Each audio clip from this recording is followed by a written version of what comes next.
Night to first and foremost remember the 9 lives taken, but it's also a night to remind ourselves of the lessons learned and the hopes still unfulfilled, and we're going to do that tonight. With the loss of Reverend Pinckney 10 years ago, Mother Emanuel needed a new senior pastor, someone to guide a congregation and help heal a community. The job fell to Reverend Eric Manning. Like so many, they remember, and I remember where I was when I got the news. Eric Manning was 60 miles away from Mother Emanuel when those shots rang out. He was pastor of the AME church in Georgetown. And I said, it's impossible. I would have known. Is that fake news kind of thing? As we all now know, it wasn't.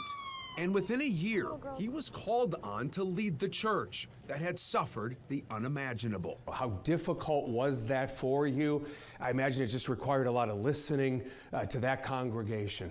I shared with them from Psalm 23.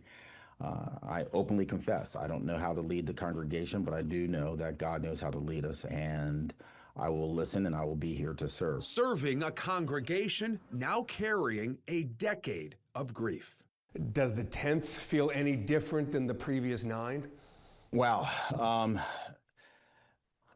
That's a great question. And I think realistically, it doesn't necessarily get any easier. 10 anniversaries, 10 Christmases, 10 birthdays, a decade of a testimony of an empty seat. I don't believe it gets any easier, but as I share with others, I believe we get stronger. We're able to continue to reflect, not necessarily in a way that will bring us pain, but in a way that will bring us strength and resilience. Not easy when your safest of places, your church, has been attacked in the most awful way possible. This is a refuge for people to go to.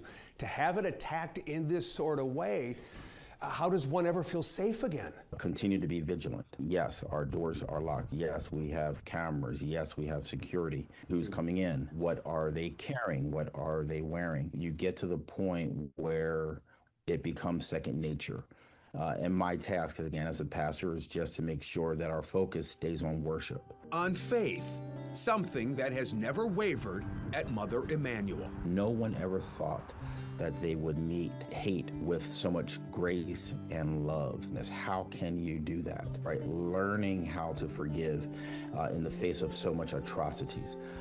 That is, of course, a very strong biblical Christian truth that we always try to embrace. And the families demonstrated it so well. As time moves along, are you worried people are forgetting these lessons? I do realize, and that is something we have to be honest about, right, through the process of time. But here at Mother Emanuel, we will continue to remember. We will never forget the 9 precious lives that were taken because of an act of hate. We must remember. The Reverend Eric Manning. Now, one of Reverend Manning's primary focuses over the last 10 years has been building a memorial at Mother Emanuel to honor those victims. It includes a courtyard with fellowship benches meant to reflect on the lives lost that night. It's expected to open early next year. Second phase of the project is a survivor's garden, symbolizing resiliency to anyone going through difficult times.